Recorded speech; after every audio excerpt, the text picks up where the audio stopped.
Thank you for listening to or watching the Upland Downunder podcast. Tonight's show is recording live on Wednesday, the 4th of October at 7:30 p.m. AEST, which is, if you've just started daylight saving time in New South Wales, etc., 8:30 p.m. On tonight's show, we'll catch up on some crypto and upland market news, get a monthly treasure hunting and overall income update from Swali 129, and then we're going to dive into some general upland news, including checking in on the September neighborhood ratings wrap-up and looking ahead in October. There's the Totem Mystery Pass Sale, chapter number 2, of course, October MV Motor Sale, Upland Overdrive, new racing legit shops open, the upcoming Sparklet White Paper Community Town Hall and Community Vote, and the recent Café stress test. The main topic this evening, of course, will be all about the massive news from out of the blue that Upland is going to be diving headfirst into the extremely volatile open cryptocurrency markets via the introduction of the new ERC-20 Sparklet token, which will be mirrored 1000-to-1 from Spark. That's assuming, of course, that the upcoming yes vote goes through. Probably mere formalities there, I would guess. We've also got some additional Web3 and Meet Metaverse news to cover, a bunch of quips on the Sparklet news, a 30,000 UPEX giveaway from the recent Sparklet community discussion, because I ballsed that up. Some more UPEX and Samurai Aquatics map assets to give away. Halloween season, so I'll give a few extra bits and pieces away. That'll be for our live participants and the MVA contest challenge people. And speaking of which, there'll also be a new weekly contest challenge for the MVA server. All that and more on this, the Upland Downunder podcast. I keep saying it, but if you're out there and you're wondering how you can take part in the live recordings of this podcast, well, you have to be in the MVA server, the link to which is in the description. And don't forget the quips form is in the description as well. Pretty easy to get yourself a prize just by jumping in there and having your say. And of course, yes, a reminder that I drop the link to the Zoom every Wednesday night at about 7:15 p.m. Australian Eastern Standard Time. So time to get into the breaking badly news and take a look at what's currently happening in some of the crypto and upland markets. And well, I've got a few extra little interesting additions to the sheet this week. Look at that, Sparklet prices, Spark prices. Thought, why not? I'll get that there already in anticipation. We'll wait and see. This up and down roller coaster with the crypto, just no signs of going anywhere soon. Last week we're down. This week we're up, and it's just been like that for months and months and months. So this week we're up again. Global crypto market cap, 1.08 trillion. That's up 2.8% from last week. Bitcoin dominance is up 1.2%, 49.5%. 49.5%. Yep, that's correct. What else is happening? All green except for Flow and Shiba Inu. Big movers. Solana up a whopping 17%. Was just under $19 this week. Now floating with $23. Not sure if there's some news tied in with that because that's definitely distinct from all the other ones. Polygon up 9.1%. And what else? Oh, Gala's making a bit of a comeback as well. Was 0.013 last week, now up 14.1%, as I said, to 0.016. And then everything else, 2s, 5s. We go up, we go down. Fear and Greed Index is back into the neutral fairly heftily. Was 38 in the fear last week, and we're back to 44 in the neutral this week. So I don't know. There's a bit of news kicking off with Ripple that I'll see how we go for time, and we might touch on. Other than that, I just think we're still just stuck in these waves, up and down, 4% up one week, 4% down the next week, round and round and round we go. So yes, I do have Sparklet there patched in anticipation. Can't wait to start patching in some numbers there. And same goes for the Spark sale price. I've just locked that in at 460 because that's what it is at current. It's going to be very, very interesting to see how those two prices ebb and flow and fluctuate and work to influence each other. Have to wait and see, of course. Because who knows? We might get a no vote. You never know. 90-day average transaction volumes continues to slide away, down 0.3% this week. Same for the trading volume, still sliding away, down 3.2%. Was 1,991 last week, 1,930 this week. Unique active wallets up 6.1%. I would imagine that's probably on the back of, what have we had? Totem sales, all sorts of stuff going on at the moment. And of course, the Sparklet news probably get everyone to go back in and say, hey, what's this all about? So that was interesting. There's the total unminted properties numbers missing there. Something happened there when I was ballsing that up. I believe there was 2,000 again, something properties minted through the week. Nothing major there. Percentage of properties locked on 92%. For the cities, I did remember to patch in my little color codings there. If you're not familiar with what that is, that's just pretty much for myself. It tells me which is the best arbitrage or spread opportunities to buy for UPX and sell for USD. Currently, the worst city to do that in is in the Bronx, because you're buying for 9,799 UPX and selling for $3.33, closely followed by Las Vegas and San Francisco. Interesting to see San Francisco well and truly locked in below $7. It wasn't that long ago we were talking about it flirting with under $10, and now look at it. So yes, very, very interesting for me, because as I mentioned last week, I'm trying to hit a savings target and I want to get back into the USD out system, but San Francisco was one of my go-tos. And there we go, I've got to mark it red. So I'm going to have to look at some of these greens instead. Best option, at least for the numbers, is Detroit still.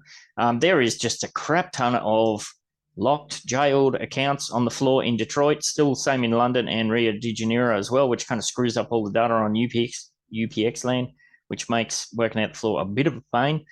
But you can buy for 4,900 UPX there and flip for $3. What are the other two? Chicago, buy for 5,300, sell for $3, and Sao Paulo, buy for 5,200, sell for $3. Those $3 floors, sometimes they're a bit tricky. So I tend to look at other places. I do have on the spreadsheet that I put all the list together, I've got a whole bunch of color coding that's on the far right. So I'll probably look at the next steps down. What are we just looking at the top there? Probably Manhattan still, the spread there is too far. Probably West Queens, that used to be a good stomping ground. Queens, buy for $5, that's stuck at $3 as well. So maybe I'd play around. No, Rutherford's, that's more than double. Wow. Maybe Santa Clara, see what the movement's like there. That's double as well. Don't know. Before I start it, I'm going to have to look at the numbers a bit more seriously.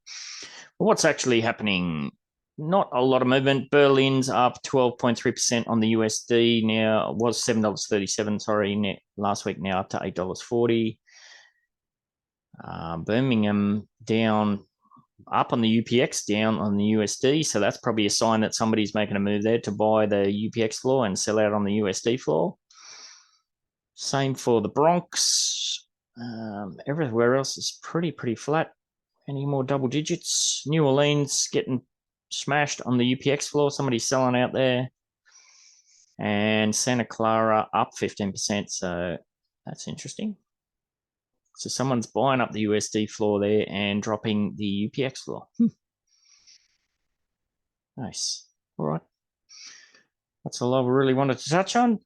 Like I said, just very excited to start patching in that extra stuff. Now, we do have the one and only Swally on this week to do a little bit of a segment. I believe, Swally, you're going to give us the heads up on how you went with your monthly hunting progress. Yeah, that's correct. Good evening, everyone.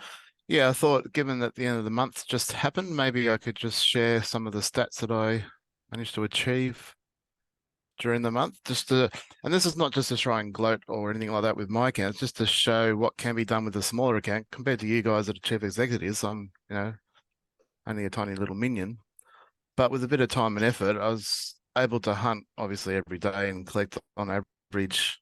So these are my stats here. So it's just the September stats, spit it out. I averaged 88 chests a day with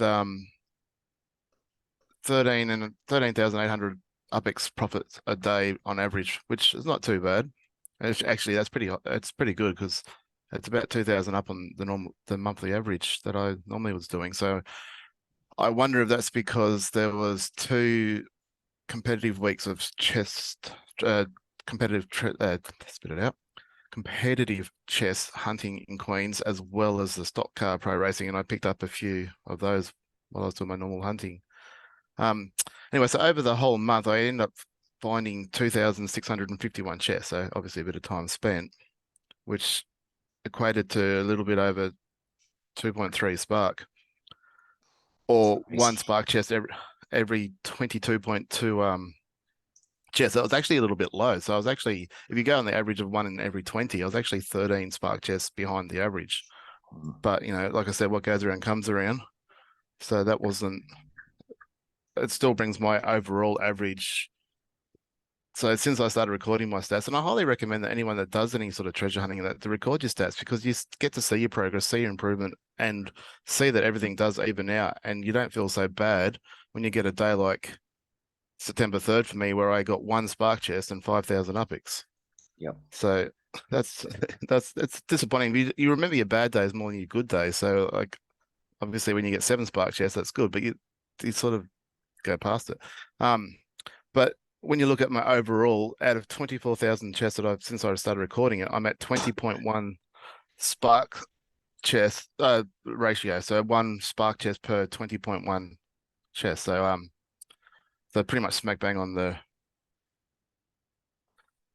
the average. So like I said, yeah, it start off.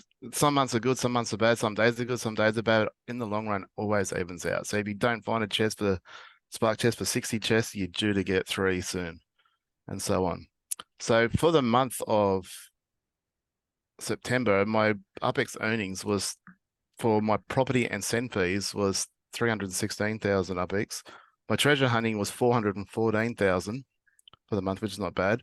I don't really rent my Spark out at the moment, so I got 44,000, which is no big deal. But the newcomer and the interesting thing about this is layer 2 games. I started getting involved in them whilst I'm doing my hunting, and I playing the layer 2 games, so that's Upland Kingdoms and Uplandia and stuff like that. I made a profit of 259,000 UPEX. So with a grand total of just a tick under 1 million UPEX, which obviously I didn't know until after I tallied it all up. Would have been nice to hit that 1 million, but for a much smaller account to be flirting with that 1 million UPEX profit for a month, I think it's actually a pretty good result. I think it's more than a pretty good result. I think it's bloody amazing. Leban just asked in chat, how many hours roughly do you think you'd be putting into that? It depends on my motivation and alertness and stuff like that. If I'm focused and I'm doing it properly, it's about 4 hours a day. Sometimes I get lazy, I'm watching TV, stuff like that, and my searching slows down if I get distracted and whatnot. But most days, I'm looking at about 4 hours, and I usually do that in like 2-hour stints. And then obviously the layer 2 games, I can sort of do that in between, like when you're drifting. But I can do that at work and stuff like that as well. So but a lot of that's automated too.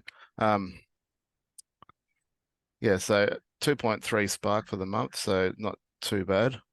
And which gives my overall, so my goal when I first started out was to get in the top 100 of Spark holders. I've obviously achieved that, being currently ranked 78. So getting the top 50 would be my next goal. And I think that's about as high as I'll ever get, because everyone up there is just too big. I'm definitely not ever getting the top 10. Yeah, well, if you can stick to it, who knows? Yeah, that just shows a little bit of dedication and time. You don't have to spend 100K to get to a chief executive level. You can just keep chipping away each month. I don't know that I'll ever get the chief executive level, but not far off 1 million UPEX earned in a month. I'm pretty happy with that. Obviously, I'll go for 1 million next month, but I don't know that that'll happen. But we'll have to wait and see. But like I said, I strongly recommend that people do record their stats like this, because when you see your progress and you see your improvement, see your send ratio improving, your average UPEX per chest, and actually I didn't show you that, but my average UPEX per chest obviously been dumping since Upland keep nerfing treasure hunting.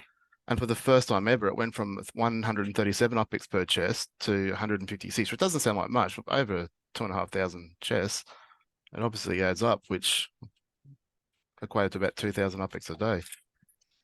Yes, absolutely. So I don't know if that was because of the competitive chests, picking up a few of those. Obviously, no spawn fees and stuff like that. But I'll have to see what it does next month. So yeah, I suppose it only takes you to get a couple of those 6,000 ones or something like that, and that really boosts your stats as well. I still argue you get more UPEX and bigger ones doing standard hunting than you do competitive. Like, yeah, if you get the gold ones in Queens, like they might be 3, 4, 5,000 UPX, but they're obviously pretty competitive to get those ones. The purple ones at best 1,200 UPX, where I'd probably get a 5,000 or 2 in Queens just doing standard. All right. Well, you've set the gauntlet down there. You have to go for 1 million in October. See if that can be the goal. And just quickly, Angry, I saw that I've been doing some treasure hunting in Chicago. Got 6 spark chests today, so well done. So nice. Gauntlets, that's definitely for him, for I assume him. I'm not sure, them to improve their send ratio, because I thought it was about 1 point something, so which is pretty good. But you know, to keep improving on that and get that down as low as you can. Like I said, my goal was to get it to 1, and now I generally stop at around 80 chests. Like I can easily get 120 plus a day if I wanted to. I just couldn't be bothered spending the time. Yeah. That's awesome. Thank you very much for that, mate. And speaking of leveling up, the one and only Lily, have you still got your finger hovering over the button, or did you cave, Lily? Yeah, no, I haven't caved yet. I mean, I want that extra spark, but I just feel really, I'll wait like 3 weeks. I'll give it 3 weeks. If they don't give me, or it's not in sight, then I'll level up. Yeah, it's tough, isn't it? You wait 3 weeks and they'll announce it on the 4th. You just can't win. What's the Probably. difference? How much is it that you get now as opposed to what you'd get in Spark Week? It's an extra 0.2. Oh, so it's nothing to sneeze at, but yeah, okay. Yeah, it's 1 versus 1.2. Yeah, I got really lucky. I leveled up in the last Spark Week they had, not realizing that there wouldn't be one for a long time. Yes. Yeah, well, I only just hit the level last week, so yeah, that sucks. Oh well, maybe soon. Then now there's hype around Sparky, and they might announce one soon. Hopefully. yeah, but there's been people waiting months, and I feel really sorry for them. Yes, absolutely. It's and just not knowing, you're just not knowing if it's coming. We haven't heard, are they actually going to do one? Are they not going to do one? Who knows? And especially for the lower tiers, because it's really important then. Yeah, it makes a huge difference for those ones. I can't minimize while I'm on Zoom. Sorry, I'm just freaking out here. Let me get something organized. All right, now I did want to touch on the neighborhood ratings. We have to give massive congratulations to St. James, of course, who took out September. Just came from absolutely out of the blue and blew everyone away. There's been a lot of diving into the numbers and this, that, and the other thing, but no matter what happens, you can't take away that there was just a massive effort there and awesome community push. So what have we got coming up in October? We still have Monero at the number 1 spot. If you take St. James off the list, Midtown Terrace follow closely behind, Holliswood, Red Hook. But what I think is going to be the big dark horse for the month, and I do know that Rodrigo and team are making a big push, is Quailwood. And that is the home of the one and only Rodrigo as well. So, yeah, it's going to be definitely interesting to watch how they go about it, because if there's anybody who knows how this whole system runs and how you can best go about getting your score up there, it's probably old mate Rock. So have to wait and see. And of course, we do know that the Manhattan crew are pushing Greenwich Village as well. So have to wait and see. So that's all that's on there. Now, there's a bunch of news and stuff to touch on. Some of these things have been run and done, but we'll touch on them anyway just to wrap them up. Of course, there was the Totem Mystery Pass Sale Chapter 2 that went live through the week. How do we go with that? Did you manage to pick something up? I got up at 2 a.m. and I was anywhere near in the UPX, but I was in a good position for the USD. And I remembered not to balls it up, and I went on to Safari and I got myself a USD one. How we go? Well, I got lucky in the queue for the first time ever with being 400 in the UPX queue. So I've obviously snapped one of those up pretty quick. And the USD, I was like 4,000, but it did not sell out quick at all. So I was able to snap one of them up as well. Oh, wow. Double dipping. I had like a 900 place in the queue, and I was really tired, and I thought that's an extra hour. So I thought that's 4 a.m. before I even get a shot. So it was 2 a.m. and I just went, no, I'm going to bed. You guys are crazy. I think Swally stayed up too. I'm like, no way. I'll go to bed, get some hours, bank some hours in. Yes, nothing for Laban. Yes. It has been interesting to note. Pretty much straight away, there was lots of people selling their stuff. I got smashed with DMs and in-game messages wanting to sell me their pass for 200, 250K. I'm like, where are you getting these prices from? Is somebody actually buying them at 5x what they sold for? Wow. All right, not me. Way too pricey for me. I would have liked to get 2 passes, of course, just to double my chances. I would really like a wolf, which probably guarantees that I'm going to get a toucan, because last time I really wanted a palm tree and I got a what was it? A dragonfly. So we'll have to wait and see. Lily, do we know when the passes are going to be able to be switched over? I had a look before and I couldn't see a date. It's usually a week, I don't isn't think it? that they said, but yeah, it was only like a week or so. So, Yeah. I mean, it doesn't really matter because it's not like we can feed them for months yet. Yeah. It's just that we want to know. What we got. That whole thing. So yes, if you were lucky enough to get them, congratulations. I saw some people advertising in the buy, sell, trade assets channel in Upland General selling 4 of them. I'm like, really? You were able to pick up 4? Really? Just makes me so suspicious. And we're kind of talking about this in Upland General before we kicked off here. There's a bit of chatter backwards and forwards about it. I just think that kind of system where you've got very limited supply, massive demand, it's just really adding fuel to the fire for the multi-accounters who then funnel assets through, and half their luck, I suppose, or good on them if you want to, risk it. But I just think it sucks for everybody else. I still would love to see KYC required for those kind of sales registrations. That's just my little whiny. That's in the herb. Yeah, absolutely would. Not that would be a bad thing, I don't think. So, of course, we also had very early this morning for us, there's another 2 a.m. sale, or what was that for you guys? 3 a.m., I suppose. The MV Motor sale that kicked off. Again, please, Upland, can we get a register all button? I lost count of how many captures I had to do to register for all of these.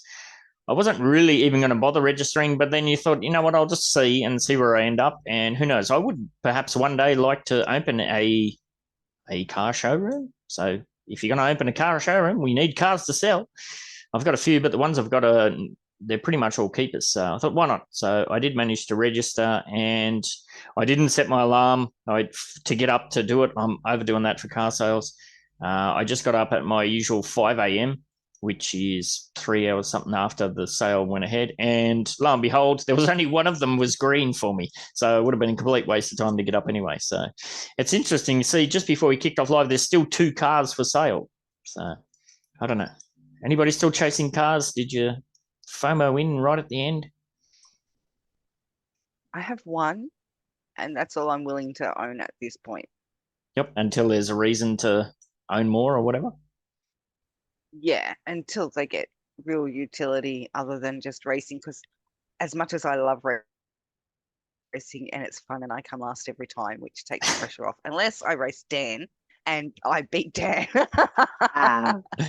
But yeah, I mean, I just don't have time. If I do that, then I can't hunt, and I would rather hunt. Yep. Swally, how'd you go? Did you manage to grab one? Were you interested? No, not interested. Didn't register for any of them. Wasn't even considering buying any. I've got 1 car, which you saw. It's the SUV. Yep. It's been sat in the front yard of my house ever since I bought it, and like Lily said, until we can start using them and there's a reason. Like, I wouldn't mind a truck if there's like a transport business type option available. Yep. But at this stage, no. Yeah, I nearly FOMO'd in before I went to work. There was a black 4E, I believe, was sitting there staring at me, and I was hovering over the button, and I figured, I better just go and see what I've actually got. So I went to my home address and had a look, and I've already got a black 4E sitting there. So lucky I didn't press the button. I would have been kicking myself. So there you go. One of those rampages. I went on a few buying up the secondaries rampages when I was on holidays in Japan for some reason. Could have been the start of your auto shop. Could have, should have, would have. I think there's no shortage of cars yet to come. And I also keep looking at the secondary prices for USD in the markets is crazy low. So Yeah, they're under mint now, aren't they? oh yeah, way under. Yeah. Yeah, if you're talking about those, you know, especially the Series 4s and whatnot, I don't believe what we call the Utes would be. Not sure. But yes. That's what I have. Hmm? I've got a Ute. That's what I've got. Nice. What color is it? Red. Nice. It's faster. It's red. It's faster. Yes. All right. And speaking of racing, we do have another very cool thing underway with the URL, the Upland Racing League. So they have actually officially partnered with Upland for the Upland Overdrive event, the race that defies limits. It certainly defies the limits of the timing if you want to get involved in it. Unfortunately, it's all mofo AM down our neck of the woods in our side of the world, which is, you know, a little bit frustrating, but I get it. They got to stick to the office hours for where the most amount of the community is busy. So all of this is happening. It's kicking off now and going on for a few weeks. It's all, 10 a.m., 9 a.m. PT. So it's a little bit sucky for us. I'm certainly not going to set my alarm 2 a.m. to get up and play races. Not at this stage anyway. And it's interesting to see the registration requirements here. You could do an S1, an S2, an S4, but you couldn't use your E's or your R's, which that's quite an interesting turnaround because a lot of people who did want to get involved in racing did buy, especially bought those versions so that they could have some extra, I don't know, spark up in their engines as they go for the races. And if you did go down that well, you got to get yourself just a regular old knockabout one, which is interesting. So yes, I don't know. Anybody going to play around with this? You going to get up? Not for me. Although I do like I do like that Upland is getting involved a lot with DAC and Mass and what they got going, making it all official and getting it out there and helping them promote, because those guys and girls have put in just a crap load of work over the last year and a bit. So good on them. And some pretty healthy prizes there. 25,000 UPEX, 10,000 prizes all the way down to 25th place. So I don't know, pretty good initiative. That's just, then again, maybe that's on us. If we in the Australian community, New Zealand or whatever, if we want to do those sorts of events, maybe we just got to make our own, which I'm still waiting to hear back if I know the Midtown Terrace track has been approved. The Speedway building has been built. We're just waiting to see when it's actually going to drop in and actually be available to get going. So I have to wait and see. So the other news associated with racing, of course, that came through the week was that we now have applications open to get involved in running your very own stock car racing legits metaventure. Now, I have unfortunately not been able to buy any of these legits, but I did do a few deals around the place. So I managed to get enough to be able to apply for a metaventure for myself, because why not? Hoping this goes well. Pretty easy to do. All you got to do is have your artwork sorted out and then make sure you get on over to the City Hall in your resident city. And that's assuming you're not in Tokyo somewhere where it's not available yet, and do a bit of beat bop, clickety clacking. One thing to be mindful of is your images can't be more than 2 megabytes, I believe, is the max. So I always forget that, and I go to the upload your images part, and then I got to go, crap. There's plenty of free programs available you can use on the internet to reduce the file size without reducing the quality. And I applied for Midtown Legits Racing, so another legit shop, hopefully on the way soon for Midtown Terrace. And that brings us up to bit of sparklety stuff. So we do know that there is a community town hall getting kicked off. There's an announcement there with links in the description on how you can go to submit questions or concerns or anything that you have about it. Anybody done that? any of your questions haven't been answered yet? Are you going to get up at Mofo EM and take part in it? No. No? No to all of the above. Yeah, Yes. same. No to all the above. I'll definitely tune in afterwards and rewatch it. And there's smarter people that'll ask better questions than I could ever do. So I'll just go with that. Yeah. So yeah, Sparklet White Paper Community Town Hall is Thursday, October 5th, 9 a.m. PT, which is Friday, my time, 2 a.m. I believe. Interesting that they're going to do it in the cafe again. They're going to do that as well as it's going to be live streamed on YouTube, Twitter. You've got until Wednesday, October the 4th, 4 p.m. PT to submit your questions. Like I said, there's a link in the description there. And of course, there is the Sparklet White Paper Reddit discussion that's still going on. There's some really good suggestions outlined here. I spent a bit of time this afternoon going through a few more of them. Some interesting bits and pieces. There's clarification on a few different points. I don't think there's a whole lot there that's that hasn't been covered. It's just like, who's this one? Phil Method. It's just the way some of these are all laid out. It's really good. And we did run a special Spark community discussion about Sparklet through the week. After that got finished up, I did see that Rikuria put through a really awesome kind of, it was almost a brain fart explosion that he did where he just typed out a whole bunch of his thoughts. He's a really smart guy that's been all over all sorts of projects like this. Interesting to get his 2 cents as well. I'll try to put a link to that in the description. It's one of those things where you should be on Twitter again because there's so much awesome stuff shared on there. And he's very busy over there. So yes, I won't be getting up for the community town hall. I much prefer, like Lily and Swally just said, I listen to these things at 2x speed. It's nice to be able to go back and say, hang on a minute, what did you just say? And go back and reverse it just quickly and have another listen. I don't usually find that there's too much you miss out on by if you're not in there live. And sleep time is precious. And yeah, we did have an extra community stress test. Did you stay up for that one, Lily, through the week? For the cafes? No, it seemed like all the same problems. I caught up on the general, probably in the tech bugs channel. That's where you saw a lot of the chatter. It's, frozen, can't get in, booted out, rebooted in. So they definitely seem to be committed to try and fix it up. So I think they've got their work cut out for them. And yes, that brings us up to the Sparklet stuff. Now, like I said, we've covered this extensively. We had a big discussion about it, so not going to go into it in too much detail because there are a lot of the other broadcasters that put stuff out as well. And like I said, there's Reddit, there's all sorts of stuff, just general discussions in Upland and on Twitter.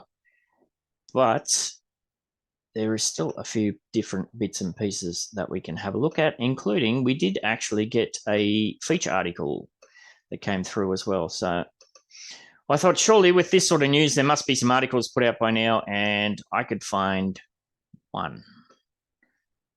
It's from Blockchain Gamers, gamer.biz news. So Upland bridging Sparks crypto to Ethereum. And it's pretty much just lays out the basics, says what Upland is, 3 million downloads, 30,000 daily active users, monopoly-based mobile style play, yada, yada, yada. Sparklet, which will be worth 0.001 of the game's current in-app Spark currency. 1 billion Spark tokens matched to 1 million Sparklet tokens, to 1 million Spark on EOS. And they've set a 48 cooldown period, so liquidity can flow as market directs. Yeah, one way. It's not a 40-hour cooldown on the way back. So I really wonder how the crypto community is gonna take that news on board. I guess that's only really going to impact on the crypto community that's going to take the step to actually, okay, so what is this token that I'm buying? What's this game? What is this metaverse thing? And then taking the other step of doing everything that you need to do in to be able to go from Spark back through the system back to Sparklet, including you need to be KYC'd and all that. So it's going to be very interesting to see how the general chatter about it goes, because crypto can be extremely fuddy at times.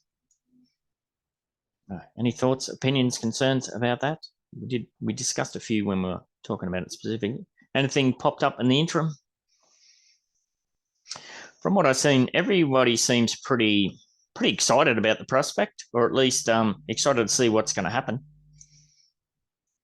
I don't know. Yeah, I'm excited to see what'll happen.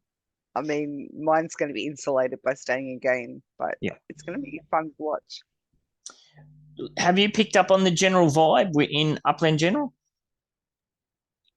I think a lot of people are happy about it. I've seen some people who are not, and it sets some other people off into the whole thing should be decentralized, and why can't I get my properties out onto another platform?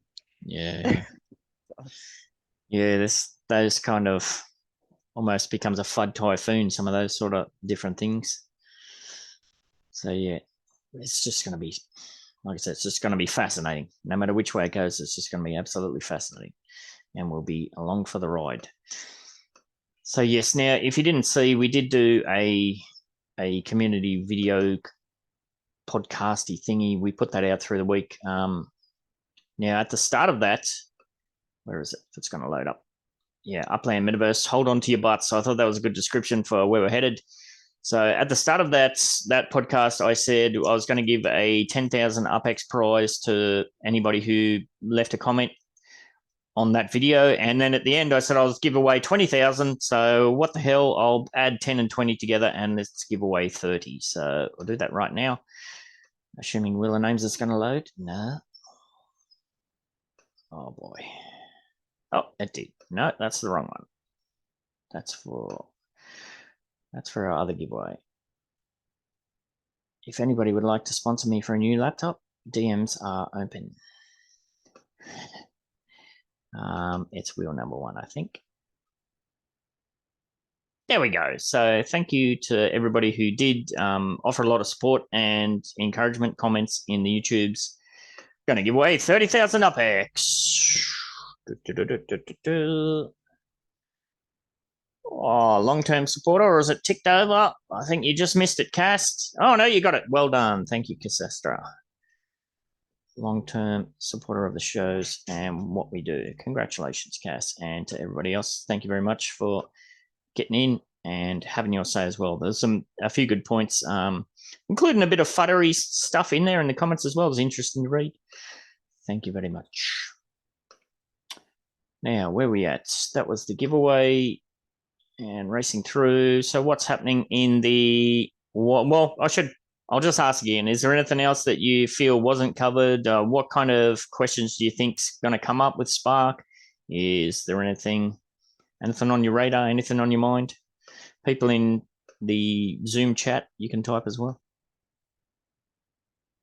No. Everyone's happy enough just to go with the flow? Yeah, you know me, I go with the flow. It's not like you, Dr. Ted. Normally you got something to say. It is very late. You might be having a snooze. All right, let me just X out of some of these tabs so I've got a half a chance of this actually loading. There we go. Late here listening. Yeah, no worries, mate. The EOS Foundation, Upland, and Ariel are joining forces to transform EOS into a climate-positive blockchain network.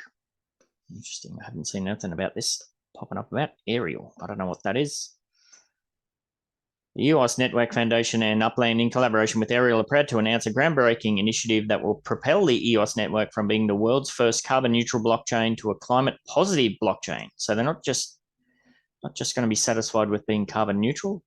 They're going to go full on gangbusters to be climate positive. What have we got here? As EOS celebrates 5 years since becoming the world's first carbon neutral blockchain, we are thrilled to take our sustainability efforts one step further by going climate positive, said old mate and CEO of the EOS Network Foundation. This remarkable achievement goes well beyond our initial sustainability goals yada yada yada to create real. Well, I mean that's a lot of the pushback and negative chatter that gets done about blockchain is it uses so much goddamn electricity. So interesting. It'll be interesting to see what they're actually going to do, how they're going to actually do it. Recognizing the importance of carbon offsetting in mitigating the environmental impact of blockchain technology. Okay, so carbon offsetting. Sought collaboration with Ariel, a leading sustainability platform, and Upland, a Metaverse super app managed to map to the real world that simulates several aspects of life and economy. A bit of a plug about Upland. And we're excited to collaborate with the EOS Network Foundation. Yeah, how are they going to do it? Danny Brown Wolf's in there. Collaborating with Ariel, a sustainability platform that partners with verified environmental efforts globally, the EOS Network Foundation aims to actively reduce carbon emissions while inspiring others in the blockchain industry to adopt climate positive strategies. Yeah, that's all good. There's buzzword buzzers. What are you actually going to do? Stop, collaborate, encourage, inspire. Okay. All right. So I guess we'll have to wait. More news to come. I don't know. How does that make you feel? Does it make you feel all warm and fuzzy? Is it a meh, whatever? Is EOS a proof of work chain? I don't think it is it? Proof of work or proof of stake? I think it's proof of stake, which means that it would be energy efficient compared to Bitcoin or something anyway. Yeah. I don't know off the top of my head. I don't remember. I feel like it's a proof of stake chain, not proof of work. So therefore the energy usage would already be low compared to any proof of work chain. I guess that's probably why they were able to do it. So yeah. Probably why they're one of the first. Yeah. So probably more of a meh. Meh. Yeah. Especially the article doesn't actually tell them what they're doing. Yeah, more details, please. Through their actions, they aim to inspire and encourage. Yeah, that's great. Together, they believe in creating a sustainable digital economy. Yeah, that's great. How? All right. I'll keep my eyes out, me peepers, and hopefully we can follow up on that. Now, the next one's interesting. We covered this a bit backwards and forwards. Last week, I think it was, we were talking about how Meta was losing all their money, and there was another Web3 Metaverse project that they were making all this money in this kind of bear market. And well, what do you know? Meta's also going to fire a whole bunch more people, going to lay off a whole bunch more employees. Meta to lay off more employees in the Metaverse orientated silicon unit today. So Meta is planning to lay off employees on Wednesday in the unit of its Metaverse orientated reality labs diversion, focusing on creating custom silicon to sources familiar with the Mattel routers on Tuesday. Employees were told of the layoffs in a post on Meta's internal discussion forum. I've covered this before a few times when Meta's gone through this layoffs. Imagine finding out that you've been fired by some kind of discussion board. Yeah, and if you're too busy at work to keep up with the discussion board, somebody else walks along and said, "Hey, you should go read it." Like, by the way, wow, yeah, it's so impersonal. It's really, impersonal. Yeah, that's the way to put it, isn't it? So on the discussion board, oh wait, thank you. On Tuesday, the post said that they would be notified about their status with the company by early Wednesday morning. Oh, that's even worse. So they were informed you might be fired. Come back to work tomorrow and find out. Wow. Yeah, at that point, would you bother coming back to work even if you weren't fired? Oh, it's a tough one, isn't it? I guess that depends how many bills you got to pay. Reuters was not able to determine the extent of the cuts to the silicon unit called Facebook Agile Silicon Team, or FAST. Just wants to crash this one. Whoop, missed that end bit. If the cuts are deep, they could hamper Chief Executive Mark's project to build augmented and virtual reality products. Yeah, well, they're losing billions and billions, so they've got to do something. That FAST unit currently has 600 employees. So, wow, yeah. Oh, well. If you are in that team and you do manage to get the chop, well, maybe don't fret too much. You might be able to have a night out and kind of get over it, because apparently raves in the metaverse are a big thing at the moment. Second Life, Lily, does any of this sort of stuff happen in Second Life? Do people get together and rave and party on?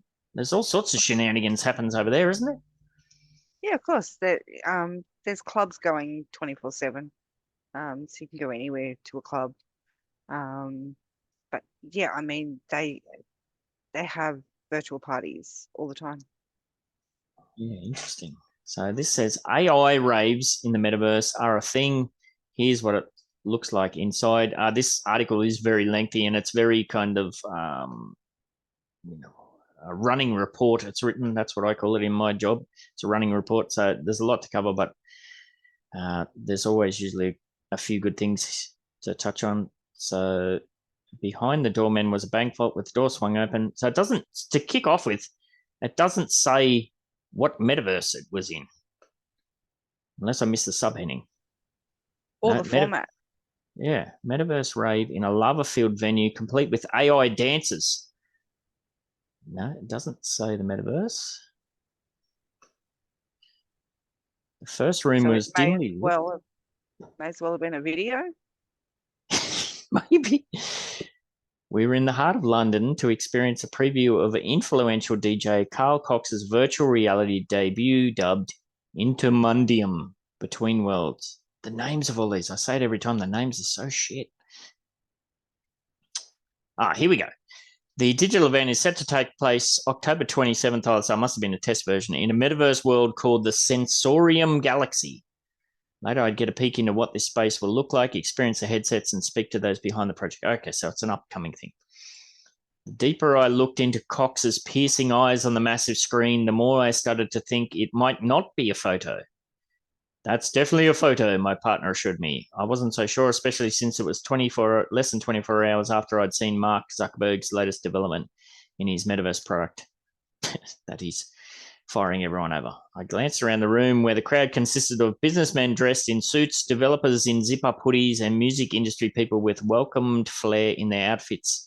We took a seat next to a guy dressed in a fur coat and impractical sunglasses, given the darkened conditions, as well as the national radio. So that's kind of reflects a bit on the Upland Café sort of situations. There's people rocking up there with all sorts of get-ups and goings on. That would be very much a part of the Second Life situation as well, Lily. Or is that very click-based is not the right word, but, is it, do you have the goth area and the whatever area, the skater kids? Yeah, there are some areas you just shouldn't go. But yeah, they do mix. Everybody's very tolerant of each other. It's just that if it's not your thing, just avoid it for certain places. Yeah, you get used to it. Proceed at your own risk. Yes. Yeah, here we go. So before heading to the preview, Sebastian confirmed my suspicions that the photorealistic image of Cox was in fact not a photo, it was an avatar the whole time. A few gasps were heard, a polite clap began, and our new fur-clad friend threw himself back in his chair with his hand over his mouth. I smugly nudged my partner. Okay, so that's interesting. Basefield kicks emerged as the preview began. Cox's avatar appeared, but it didn't look quite the same as before. Rather than being a mind-blowing breakthrough in tech, it just felt like a PlayStation 4 game. Not bad, but certainly not as impressive. Interesting. All right, so yeah, I think that whole tech's still got a whiles to go, but I don't know. Maybe this guy huge? I don't know much about DJ Rave Scenes. Maybe it's a big thing. But is that a metaverse that just looks like they're sitting there watching the digital rave from a farmer bank? So there's a whole bunch of people sitting in a room watching TV screen. Yeah, there's no immersive there. So if it's not immersive, does it count?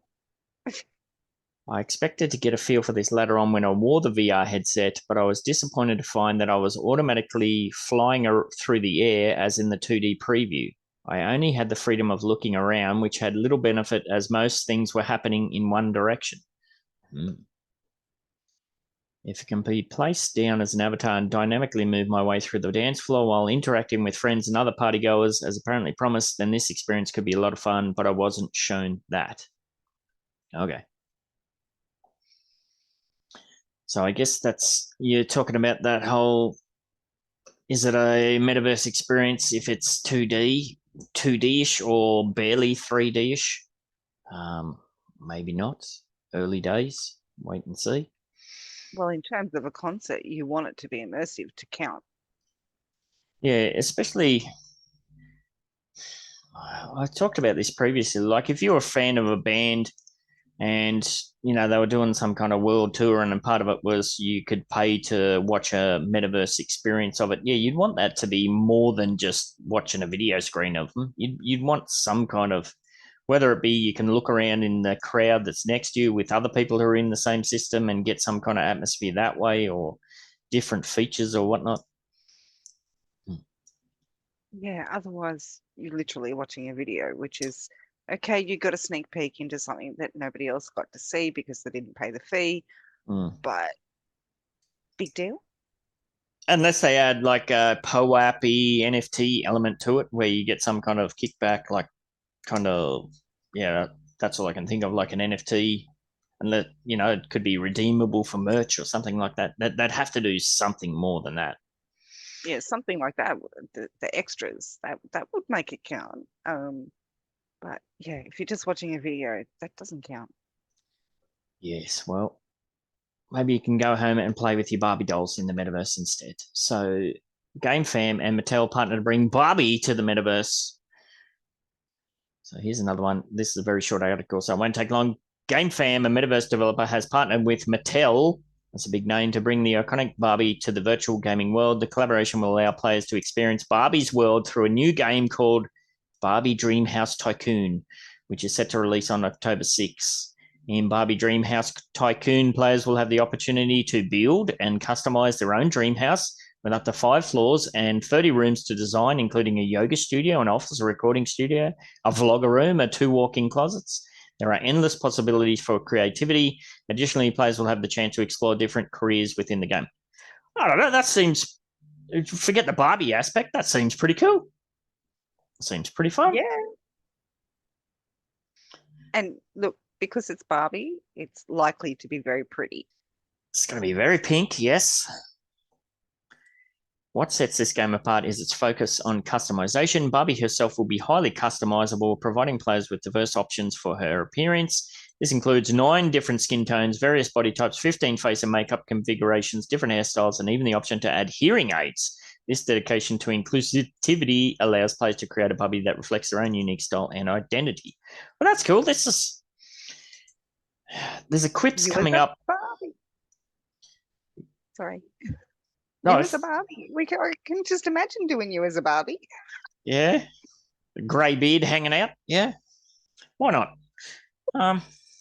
Again, it's the Barbie aspect, take it or leave it. I just think this is cool. This is that kind of system is what we really want to see Upland get to. We want to be able to do something in the designs buildings that we're creating. We want to be able to do stuff in them. How cool would it be to, like, the spatial.io, to be able to deck it out with different stuff. And we know with spatial.io, we can transfer Samurai Aquatics and Decor map assets, for example. We can transfer those over to there, and you can actually sit on your outdoor seating that's next to the fireplace and this, that, and the other thing. Is it a concern that there's so many other of these projects appear to be so far out in front of where we are with Upland, or is it just because Upland's on the blockchain and you're talking about a totally different kind of system?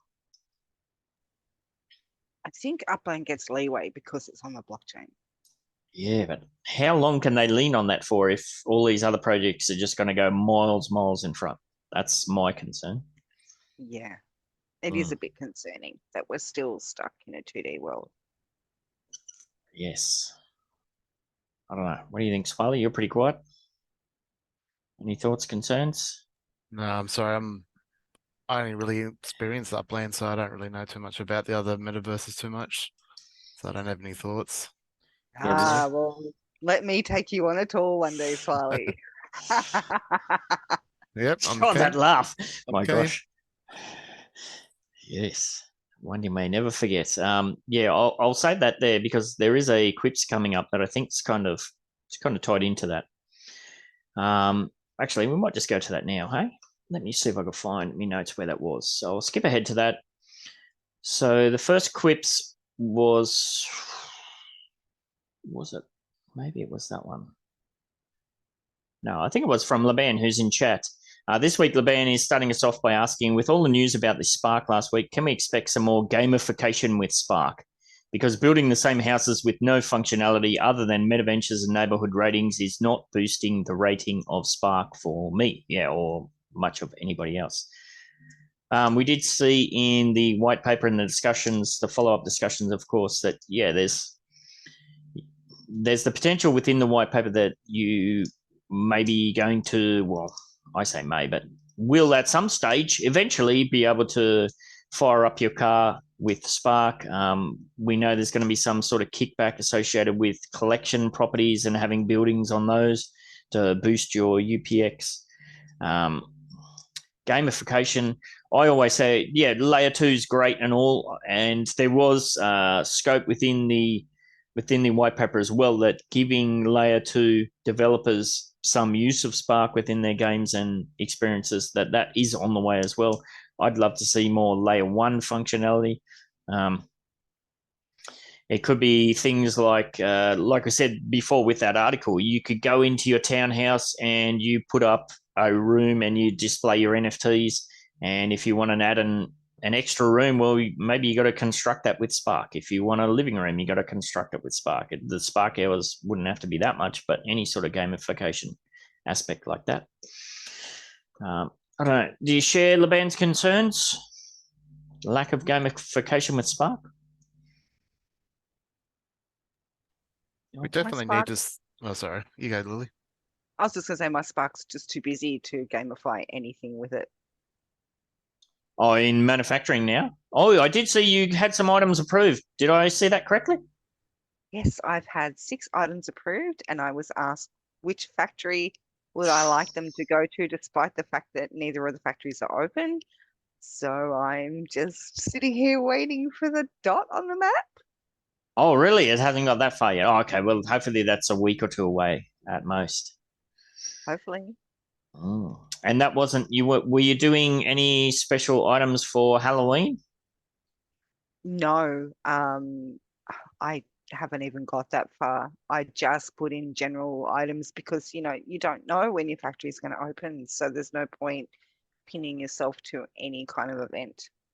Yeah, I got 2 separate DMs through the week saying I've got a really good idea for Halloween outdoor decor. Do you want to try and work together to get this up and running? I'm like, if you're talking about Halloween 2024, maybe, but not for 2023.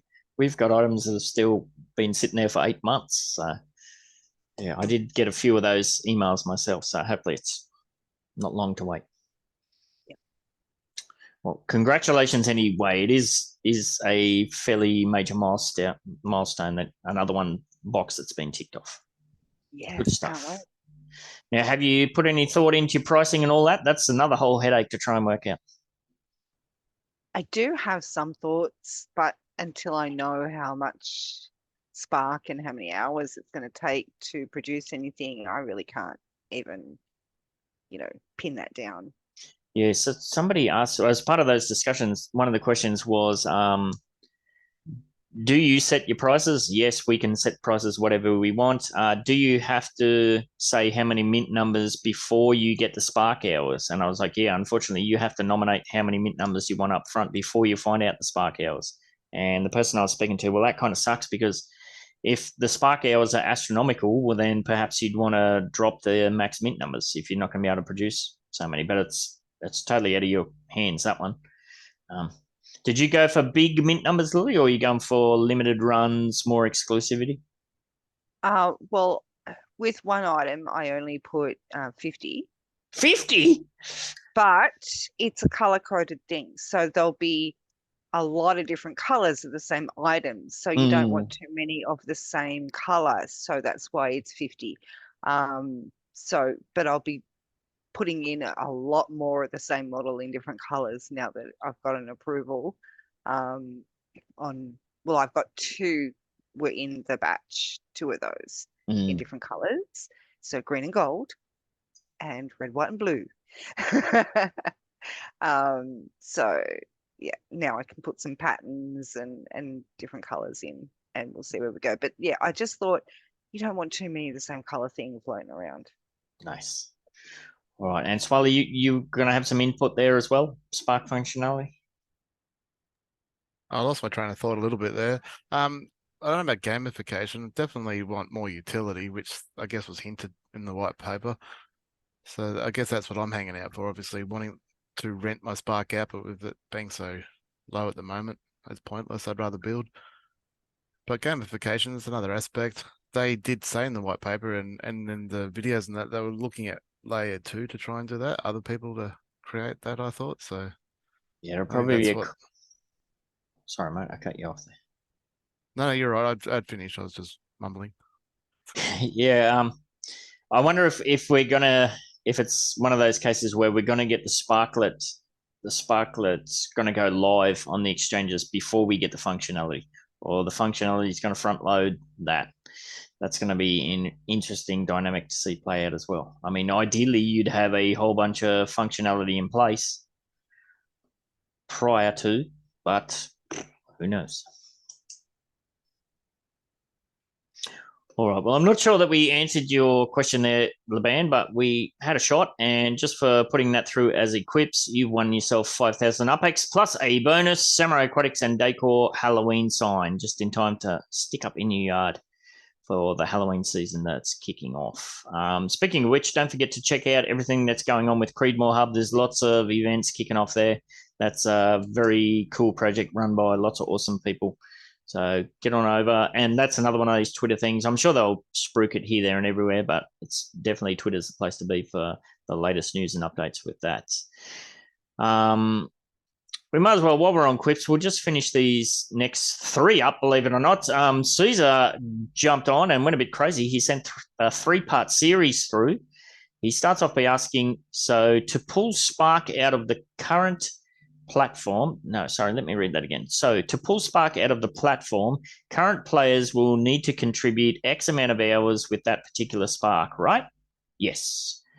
Do you know the figure off the top of your head, Swally or Lily?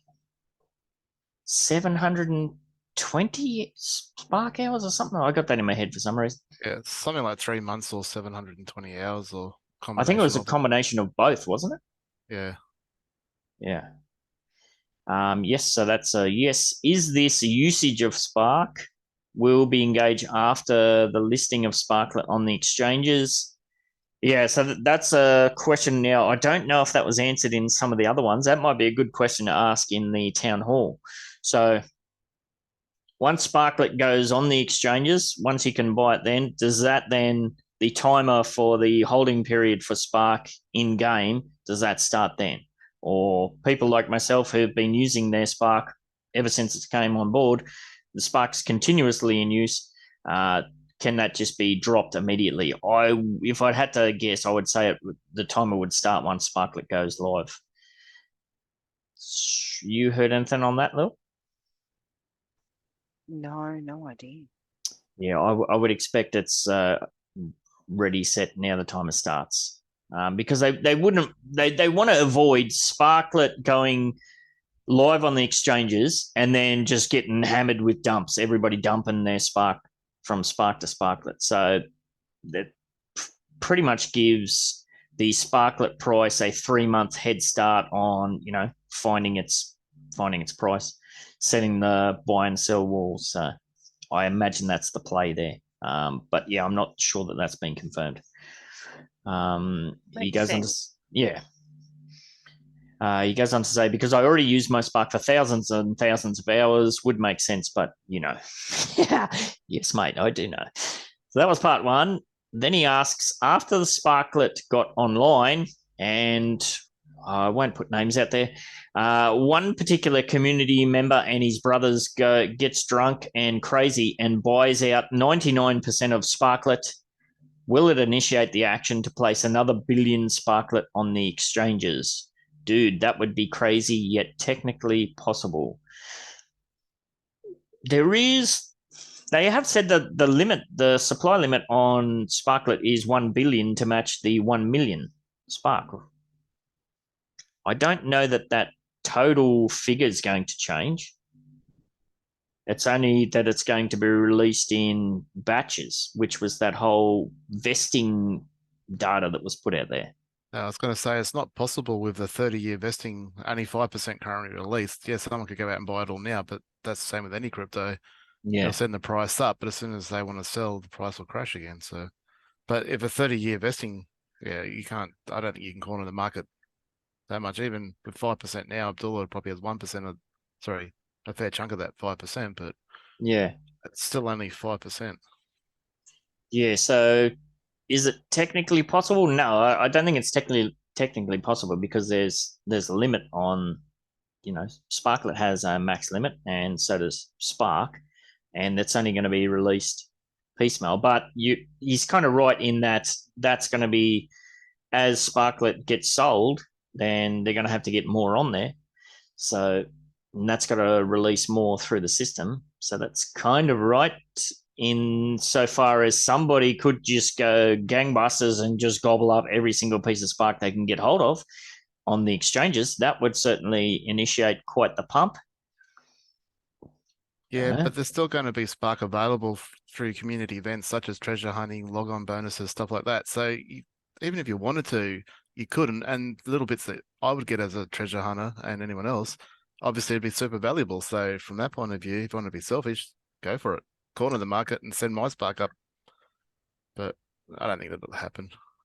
Yeah, it's just going to be so interesting because once that 3-month holding period's done, and people can, go back through the pathway from Spark back to through the exchange to Sparklet and sell if they're on those pumps. Yeah, that's certainly gonna move and shake things about. That's why I just think, as I said, the whole thing's just absolutely fascinating the way it's been set up. So, yep, sorry. Even if it's straight away, because my understanding was the Spark that's already out there isn't applicable to that 3-month waiting because it's already been out there for more than that.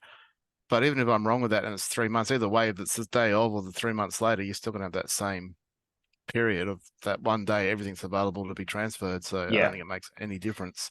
Yeah, you're just delaying the inevitable, aren't you? Yeah. But perhaps from what I watched, if I understood, and I think it was X1 that mentioned it in one of the videos, that the current Spark wasn't applicable to that 3-month vesting, but I might have misunderstood it. Yeah, we'll have to wait and see.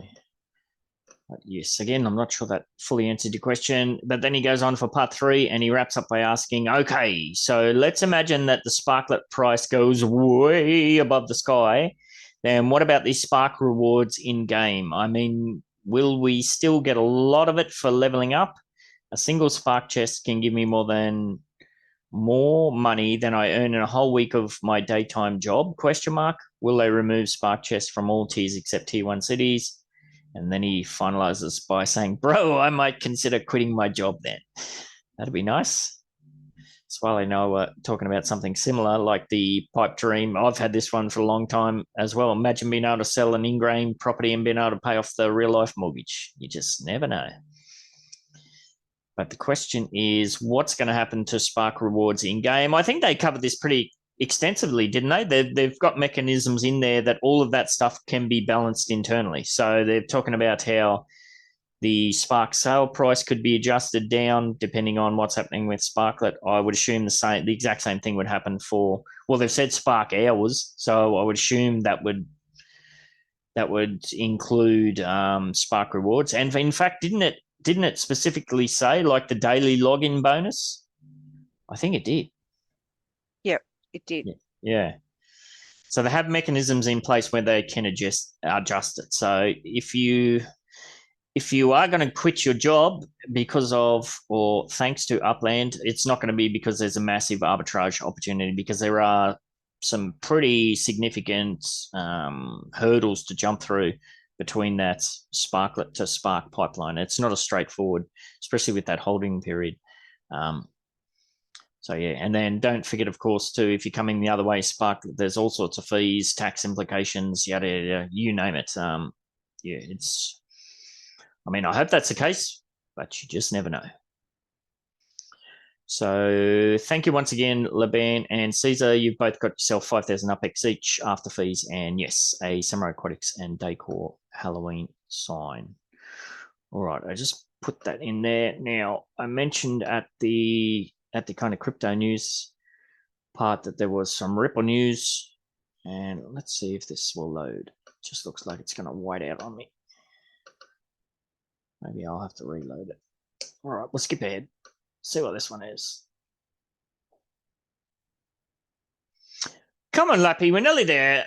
So this is what's happening in Australia. Meta introduces new AI tech to Facebook, Instagram, and WhatsApp. So that's interesting. On the day that they advertise, they're going to fire a whole bunch of people in the Metaverse program. This making news headlines in Australia that they're really pushing into that AI side of things as well. The company's founder, Mark Zuckerberg, revealed 3 major pieces of news at Meta Connect. The new Quest 3 with mixed reality headset, which looks really cool. We've seen previews of that. New AI developments and the latest generation of Ray-Ban Meta smart glasses.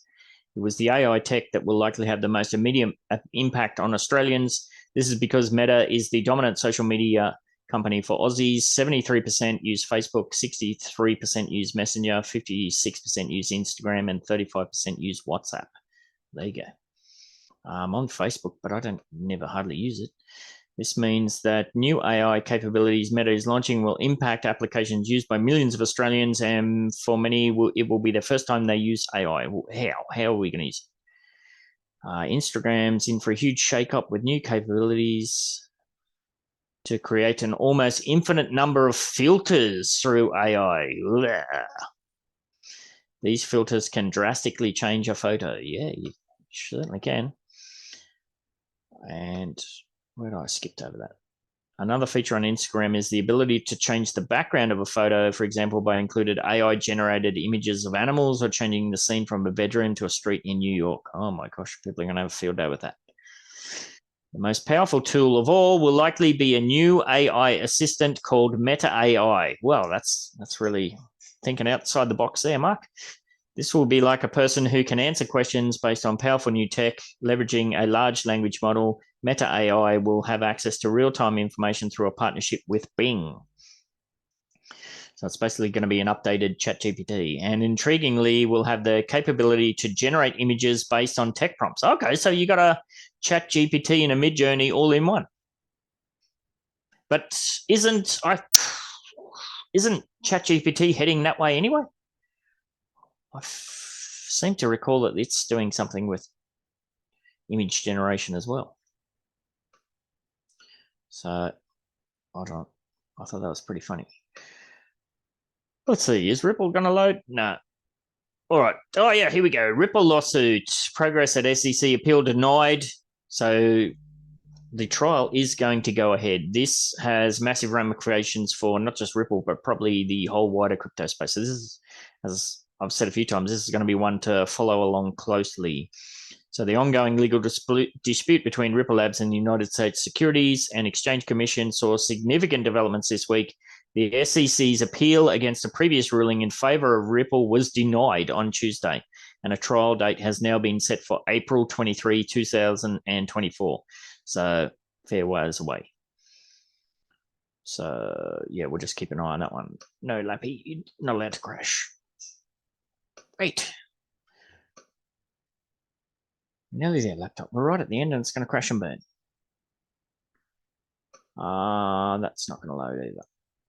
All right, there was just some interesting ones there about AI being used in art in Japan as well. So I'll skip all of those and we'll just move on straight to some giveaways because I'm getting jack of my laptop freaking out. I don't know, how people in chat, are you using AI much in your day-to-day? Is it something you play around with? Is it something you experiment with? Is it something you lean in heavily towards? I know my wife's still playing around with it, doing all sorts of stuff as far as meal times and getting recipes and stuff. It's crazy what you can do with it. No, I haven't really used it at all. Is there any particular reason that you don't want to or avoiding it, or? I'm just too busy, although I have a project coming up where I'm going to be testing it. So. Cool. All right. What about you, Smiley Man? You all over it? I used it a bit when it first came out. It was definitely an exciting development, and it's scary what it can do. Like, it's so good. But as I think you experienced recently, it's only as good as the information you put in. So you got to create the prompt that gives the right response, and it'll only give the information as good as what you provided in the first place. Yep. So, but I think it's just going to get crazy scary how good it is and what it's going to do in the future, like where it's going to be in a few years' time. I shudder to think. Yeah, Swally DM me like, where'd you get that from? Do you remember? I think when it first came out, because I was on to it pretty early, I was Mm. watching a lot of different YouTube videos about how different things that people were experimenting and doing and stuff like that.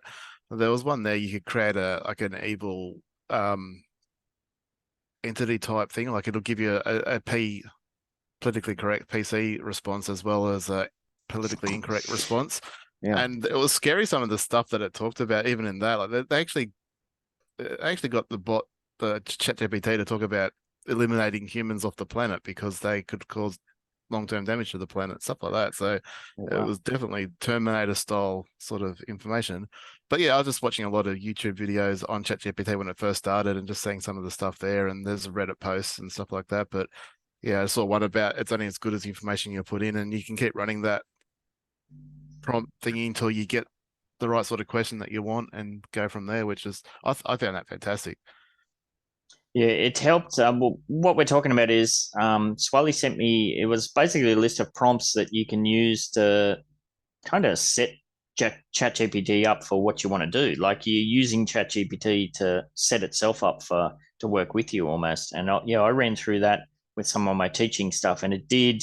I mean, it wasn't mind blowing, but it did kind of narrow in the focus. It did make a visible difference. I haven't played around with it further. I just did a few basic steps. I haven't played around with it further to see if it continues to improve, but I assume it will so. And I think the main thing with it sort of gets you to understand that it requires you to provide the information that you're looking for better. And I think that's the biggest takeaway from it. And just by using it a few times, you start to understand what you need to put in the first place to get the response that you want. Yeah, absolutely. All right. So we'll move on to just wrap up and do a few more giveaways. So last week, the contest challenge for the podcast was to get in the NBA server and let us know what neighborhood is your current official home residence and why.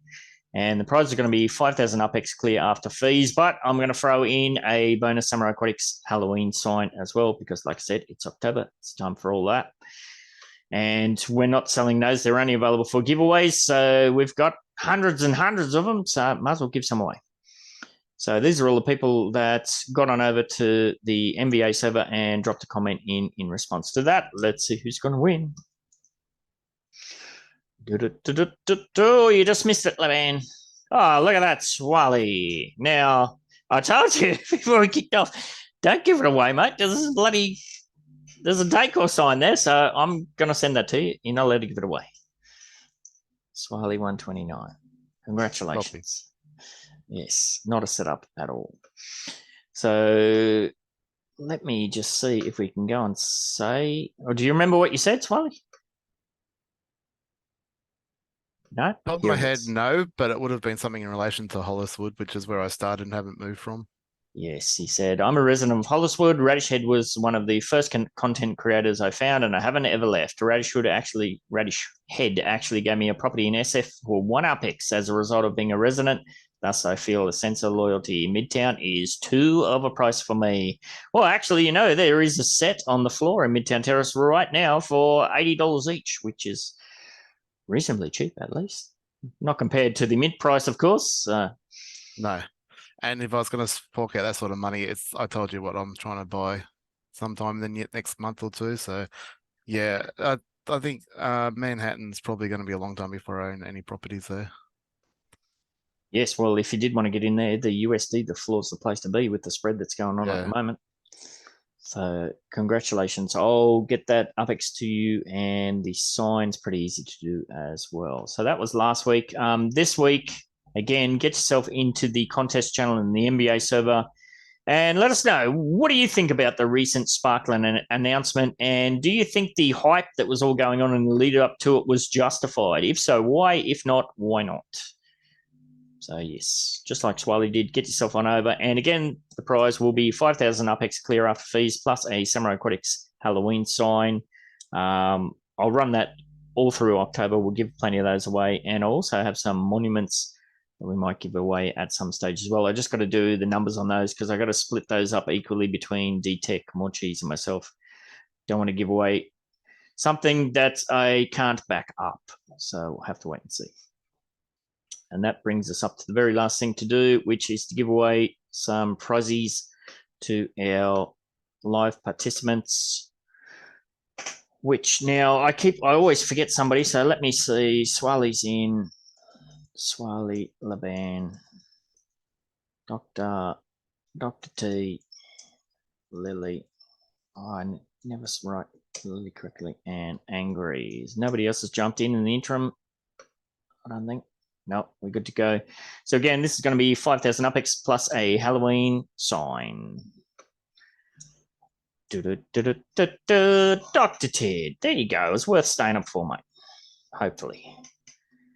Dr. Ted, 5,000 UPX on the way, plus a Halloween sign. I'll send you a DM so I can organise to get that out to you. Now, I got the feeling that I've forgotten to do something. Have I forgotten to do something? No? Always get that funky feeling. Let me just quickly run through my notes. I think we covered it all.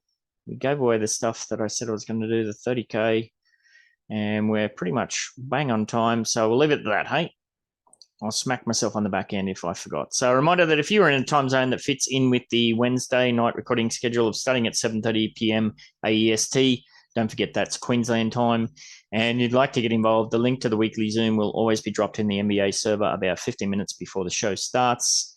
And if you have an Upland NFT or Metaverse product, service, or event to promote, or you're just somebody that's actively engaged in the Web3 space who'd like to have a chat, opportunities are available for engagement in this podcast and the other one that I do, the Metaverse and Beyond interview podcast. Just send me a DM or Discord message, and that's about it. It's pretty easy to do. Secure your spots. On that note, that's all I've got. Thank you, Swiley, and especially Lily for jumping in as well and getting mixed up and involved. And yeah, Dr. Tid for staying up late, crazy late where you are. And of course, Laban, as always, and Angry for jumping in as well. All right, enjoy the rest of the week, and we shall catch up with you.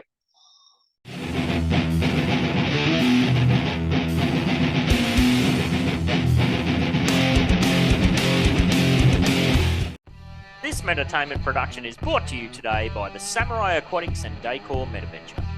Scan that QR code or click that link in the description and dive yourself headfirst into the Samurai Aquatics Discord server to pleasure your peepers on our current and future range of outdoor decor.